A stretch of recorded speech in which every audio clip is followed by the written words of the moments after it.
Assalamualaikum warahmatullahi wabarakatuh. Kembali lagi di Belajar Bersama Putri. Pada kesempatan kali ini, kita akan belajar mengenai teori kemagnetan bumi. Jadi, disimak baik-baik ya. Bumi merupakan sebuah benda magnet raksasa. Letak kutub utara dan selatannya dipisahkan oleh khatulistiwa magnet. Intensitas magnet akan bernilai maksimum di kutub dan minimum di khatulistiwa. Karena letaknya yang berbeda, terdapat perbedaan antara arah utara magnet dan geografi yang disebut sebagai deklinasi. Nah, teori yang berkaitan dengan kemagnetan bumi ini dikenal sebagai teori dinamo, yang pertama kali diajukan oleh Joseph Larmor pada tahun 1919. Teori ini menyebutkan bahwa di dalam perut bumi terdapat besi dalam wujud cair yang bertindak sebagai objek yang sangat konduktif. Disebut sebagai dinamo karena berfungsi menghasilkan kembali medan magnet di dalam dirinya sendiri. Pada akhir abad 20, ada yang mengemukakan bahwa inti dalam bumi ternyata berputar lebih cepat dari inti luar, sehingga terjadi gesekan yang kuat pada bidang antara inti dalam dan inti luar. Timbullah panas pada bidang ini yang dikonversikan menjadi medan listrik yang kemudian terjadi medan magnet. Jadi, bumi kita ini seolah-olah seperti bola magnet yang menghasilkan garis-garis gaya magnet yang arahnya sepanjang masa berbeda. Nah, inilah dasar dari pengetahuan magnet purba. Hubungan antara fluks magnet dengan intensitas magnet dapat dituliskan dalam persamaan IM sama dengan K dikali H, di mana K adalah suseptibilitas. Suseptibilitas adalah kemampuan batuan untuk menjadi termagnetisasi, sedangkan permeabilitas adalah kemudahan melewatkan fluks yang melewatinya. Nah, hubungan antara suseptibilitas dengan permeabilitas ini dapat dituliskan dalam persamaan mu sama dengan 1 ditambah 4 pi kali K. Medan yang diobservasi pada berbagai waktu dan tempat di bumi merupakan resultan dari 1. Medan magnet utama bumi, 2. Efek remanen magnetik dari formasi lokal, yang ketiga medan yang ditimbulkan oleh arus listrik yang mengalir di daerah observasi. Pengukuran medan magnet bumi dapat dibedakan menjadi 4, yaitu 1. Variasi yang relatif berjalan dengan lambat atau variasi sekuler, di mana perubahan ini berkaitan dengan perubahan posisi kutub bumi secara perlahan. Yang kedua yaitu variasi medan magnet yang disebabkan oleh sifat kemagnetan yang tidak homogen dari kerak bumi. Perubahan ini relatif memiliki nilai yang kecil. Ketiga yaitu variasi dengan perubahan yang relatif cepat berkaitan dengan waktu harian dan bulanan atau variasi harian. Penyebab variasi ini adalah aktivitas matahari yang mempengaruhi keadaan atmosfera.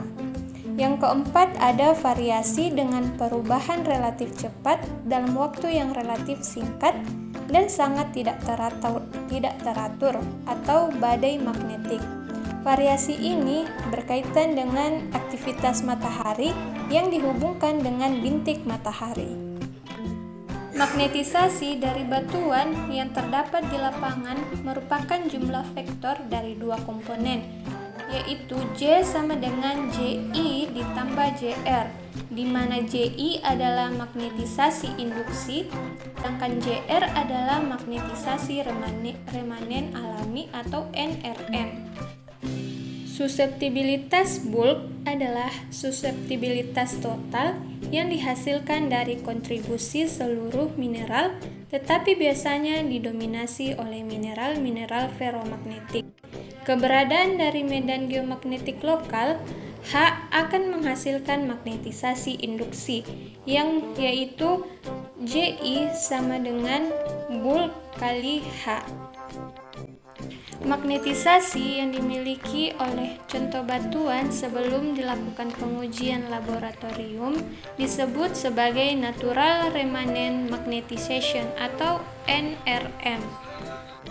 NRM ini bergantung pada medan geomagnetik dan proses-proses geologi selama pembentukan dan sejarah batuan. Nah, NRM ini yang diperoleh selama pembentukan batuan disebut sebagai komponen utama atau primary. Sedangkan komponen NRM sekunder atau secondary dapat diperoleh sesudah batuan terbentuk dan dapat mengubah atau mengaburkan komponen NRM yang utama. Komponen sekunder NRM yang ditambahkan secara vektor dengan komponen utama menghasilkan NRM total yang dapat dituliskan dalam persamaan NRM sama dengan NRMP ditambah NRMS. Ada beberapa jenis remanen. Yang pertama yaitu termoremanen magnetism atau disingkat dengan TRM. TRM ini diperoleh ketika batuan mengalami proses pendinginan melalui sederetan temperatur kritis di mana butiran-butiran dari mineral besi memperoleh magnetisasi secara spontan.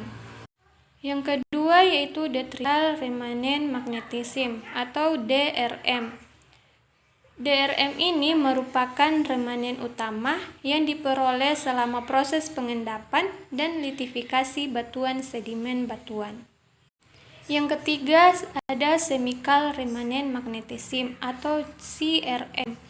Perubahan kimiawi yang membentuk mineral-mineral ferromagnetik di bawah temperatur blocking di dalam medan yang memagnetisasi akan menghasilkan perolehan CRM. Yang keempat yaitu isothermal remanent magnetism IR atau IRM. IRM ini terjadi di dalam batuan jika berada di dalam medan magnetik yang sangat kuat seperti di dalam kasus tersambar petir.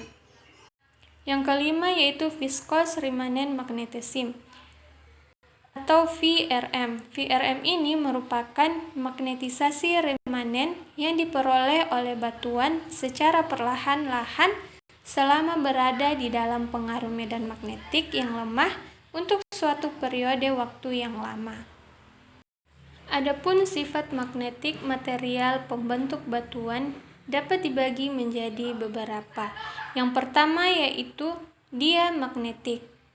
Dalam batuan diamagnetik, atom-atom pembentuk batuan mempunyai kulit elektron yang telah jenuh, yaitu tiap elektron berpasangan dan mempunyai spin yang berlawanan dalam tiap pasangan. Adapun sifatnya yaitu memiliki suseptibilitas K negatif dan kecil serta tidak tergantung kepada medan luar atau H. Contohnya yaitu bismut, gipsum, marmer, kuarsa, dan garam. Yang kedua yaitu paramagnetik. Di dalam paramagnetik terdapat kulit elektron terluar yang belum jenuh, yakni adalah elektron yang spinnya tidak berpasangan dan mengarah pada arah spin yang sama.